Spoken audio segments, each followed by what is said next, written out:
Hello and welcome to the show. We start this week's Downhill Chaos with the DSC Scarab, the vehicle that topped the table in the previous series, and there is certainly some expectations of this being very, very fast. This is the Scarab reborn version, so it's the slightly newer version of the vehicle. Of course, you can see why we would expect this to be quick. It's four-wheel drive, big off-road suspension, should be able to deal with whatever nasties this course can throw at it, and it's even got a fairly silly wing on the back of the vehicle. On this first run, even dipping the wheels out far too wide, you should never go out that way with any vehicle. The Scarab is absolutely fine with it. It really had no problems at dealing with the bumps. The main problem I had with this vehicle was down to my driving. You were going so fast at places you didn't normally go fast that you kind of got a bit carried away.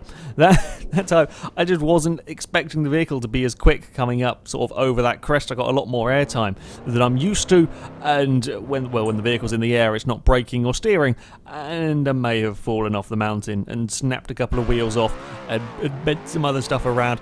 So yeah, you got to be a little bit careful on that. Now, the other slight downside to having this this sort of vehicle is it can sometimes be a little bit bouncy. The suspension can sometimes just be that little bit too soft, and while that's good for cushioning the bumps, occasionally when you get things a little bit wrong, it also makes the vehicle bounce up into the air. That was a bit of a combination there of me being a bit too quick through a section and the vehicle just bouncing slightly. I mean, it's very, very tough to kill this car.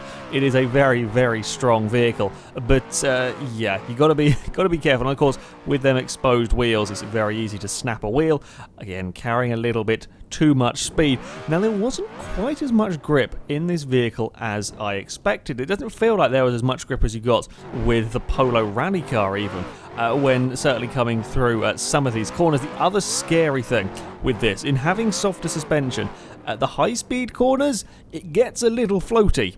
And yeah, may have got that one a bit wrong towards the end of the run. Smashed up the front end of the it's got an interesting angle going on with the chassis. Yeah, at high speeds this thing can kind of wallow around a little bit and make it a bit difficult to drive. Another just trying to carry a bit too much speed through a corner. Now we've bent the chassis in almost a U shape and lost a couple of wheels. One of them shot off down the mountain there. Yeah, it wasn't the easiest of vehicles to drive and may have got slightly carried away. Sliding out a little bit wide on that particular corner, and we've landed it. We're fine. We're sort of 3/4 of the way down the course where we've landed it, and it's well, I mean, we've kind of rescued it, sort of, a little bit. Yeah, this wasn't the easiest vehicle that I've had to drive down here. Certainly it dealt with the bumps, absolutely no problems through them. But if you attacked the bumps here, you ended up carrying so much speed that you did this sort of thing. In that case, yeah, that's not quite what you want to be doing. You just got to be a bit careful over the jumps, not because the vehicle can't deal with it, but because you end up just going so fast. And towards the end of the run, the high speed, it's still working, it's still dragging itself along in the front wheels towards the end of the course, the high-speed corners, and certainly some of these parts around here as well. When you just get that little bit higher speed, it just moves around a bit there. You just can't quite get it back into line how you want it, and we're off again down the mountain. Yeah, got to be careful. Definitely got to be very careful with this one. It still works even with the. I love how it still keeps going, no matter what you do with the suspension. You can have some really interesting shapes made with this vehicle. It's even climbing its way back up. Look at that. It's still going. We're going to climb uphill with a completely half the wheels aren't even touching the ground most of the time. Yeah, it's quite an impressive vehicle. It did take a little bit of time to get a clean run with this vehicle through turn 1. Didn't have too many problems. There was certainly a decent amount of grip through these slower speed corners. The higher speed stuff Not so much through these first few corners. It didn't seem to really matter a huge amount what I did. I could also get away with sliding this around a bit more. A lot of times we've had vehicles, even the four-wheel drive ones, struggling with oversteer if you even vaguely suggest sliding around on that hairpin. But you could get away with this vehicle. Now, I've been a little bit careful over the crest to make sure that it didn't go flying off. And again, through here, you could be flat out and attack them bumps if you wanted to. The problem, you would survive hitting the bumps, but it would then fly off the course because you're carrying far too much speed.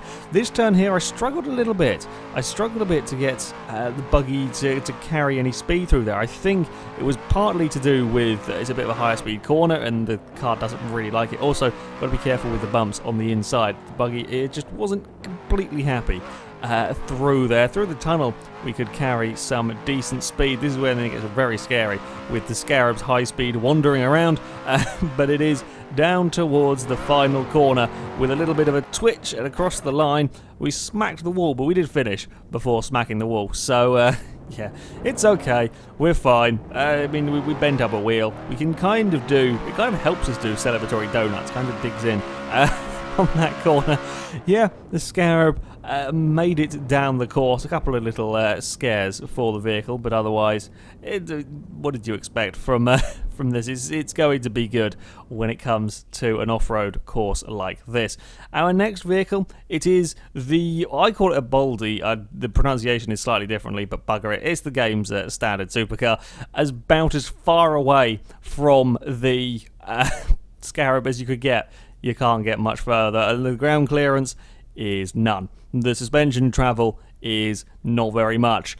And it's rear-wheel drive as well for all of the sideways. Now, I went straight from driving the Scarab to driving a supercar. On this sort of course is not the best idea ever. You can see in the first turn the bumps were absolutely horrible to this vehicle. It just gets bounced and thrown about all over the place. It just can't deal with it. It's just massive bouncing around. Tried to get it out of the hairpin quickly and promptly went round in a circle.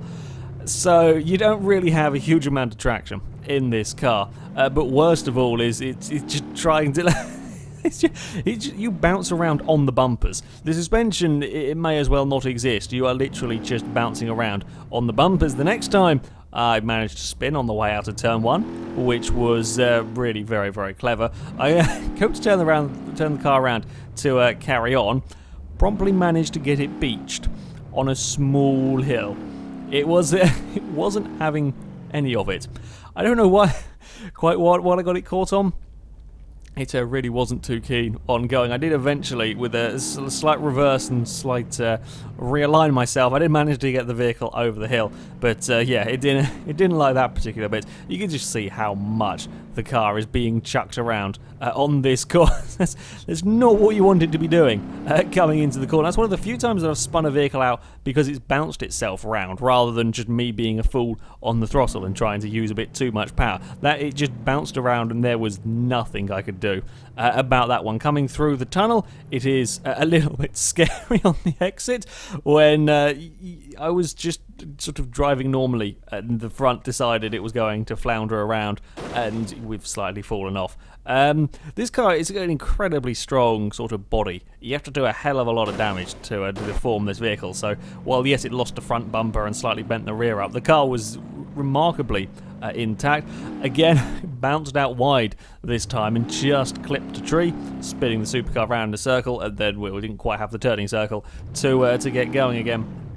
It was by far the bumps that were the biggest issue. I managed to snap something in the rear axle that made the vehicle very unhappy trying to set off from that spin.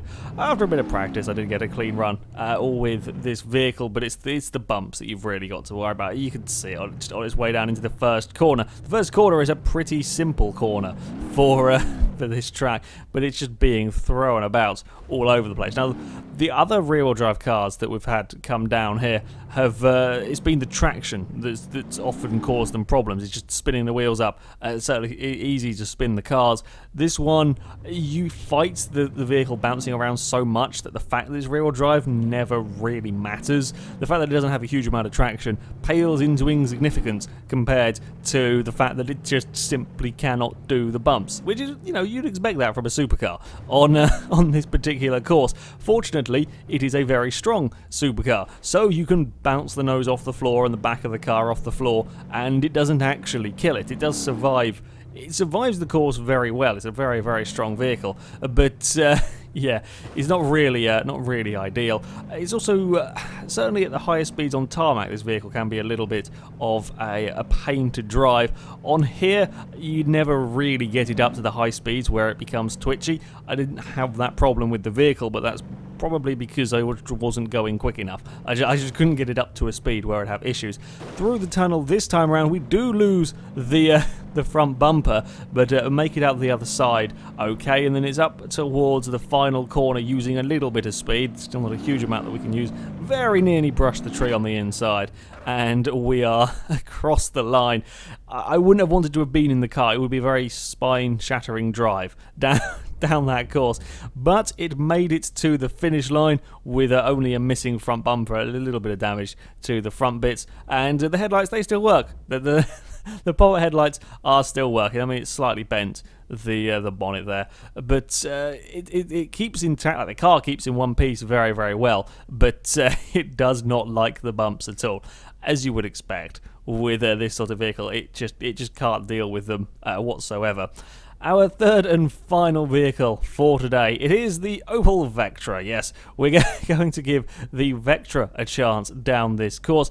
This is a four-wheel drive version of the car with the VXR engine in it, so it's the fastest version of the vehicle, and four-wheel drive means that it should have some decent traction when it comes to this course. It's, again, not designed for off-roading, but it has got a higher ride height than the Supercar, a little bit more suspension travel than the Supercar. Unfortunately, on the first attempt, things went wrong very early on. The first corner, and it just died. I don't know what it was, but it just absolutely gave up. The Vectra is a very fragile vehicle. It seems you have to be careful with it. Next attempt I did better and got it down towards the end of the course, promptly crashed coming out of the tunnel, and found myself in a tree, which is, you don't really want to go flying towards the trees. That doesn't really doesn't help your run. It was a strange one, this one. There's obviously like a certain way, if you knock the car in that particular manner, it breaks the driveline. If you don't knock it in that particular manner, then it's not too bad. This time I got carried away on the bumps on the inside and couldn't stop the vehicle or turn the vehicle, and we ended up in another tree. So yeah, you had to be very careful with this, certainly with the way that you took bumps. You couldn't attack the bumps in the same way that you could with the Supercar. So this time, turning it into the hairpin, it just clipped something at the wrong angle, and that's a dead Vectra. It is not going anywhere. Whereas with the Supercar, it didn't matter. You could chuck it at the bumps, and provided it didn't actually spin you around or throw you off the course, your vehicle was okay. Coming towards the end of the run with the Vectra, it's I may have clipped the inside. I've never had a vehicle roll off that part of the course there. I've never had one. It just found sort of the mound of dirt on the, or sort of where the course almost falls away. It just really viciously tipped the Vectra onto its side. Again, didn't take too long to get a run out of this vehicle, provided you were careful, provided you didn't do anything silly. It was mostly unhappy if you tried to slide it into a corner. So if we come out to this hairpin, if I tried to tip it into the corner sideways and power out the other side with a four-wheel drive, that's what would snap the driveline. If I was more careful with the vehicle, it would be okay. And like over some of these bumps, they do look quite vicious, and the driveline was fine. It was just the way that you hit it. It's still a road car on a very bumpy course, so it does still have it's still going to have difficulties having to be slow over these bumps. While you could try and take them faster, I'm pretty sure if you whacked them at full speed, you would definitely break the car, if not the driveline. The front bumper on this vehicle is not as strong as that of the Supercar. I got a little bit lucky on the way in there. I thought that was going to break the driveline, just hitting the inside of the course there, and the car smacked the floor pretty heavily, but it was okay. Trying to use a little bit of speed on my way in towards the tunnel. You got to be careful though. You got to stick to the right hand side through there to try and avoid the worst of the bumps, and we got out the other side okay, taking quite a few hits on the front of the vehicle, but it was still working as we plough down towards the final corner, this time not going over the slightly interesting terrain, and we make it across the finish line, and that bump at the end killed it. Exiting the bridge at the finish line is what killed the Vectra this time out. Damage-wise, a lot of front-end damage on this car, as you would imagine. I mean, the front of the car is just constantly smacking the floor on the way down the course. The back of it looks okay. I think we took out a few windows on the way down as well. On to the times, and the Scarab could only manage second place. I was quite surprised by that one. A 1:17.2. It's not as fast as the buggy, and it's only just about a second quicker than the Mitsubishi Evo. Yeah, I'm surprised to see that in second. I think the high-speed handling really let it down through the final few quarters. It really couldn't carry much speed because I was too worried about the vehicle just sort of moving about and not being particularly cooperative. Further down, we find the Vectra goes into 15th, about where you would probably expect it. A 1:30.8, just fractionally behind the BMW M3. And the Supercar, it struggled, yeah, 1:33.1. It still does have a lot of speed if you could ever put it down anywhere, so it's not quite as bad as the likes of the Nova and the Corolla that had, well, the Nova just spun its wheels, the Corolla had absolutely no power. Yeah, of course, it struggled. Still not too bad at a time from that Supercar for its suspension woes. Anyway, that is it for this video, guys. If you want to have a go with the mods that I've used in this video, they can be found, links to them can be found in the description, so yeah, do go and check them out. But thank you very much for watching, and until next time, goodbye.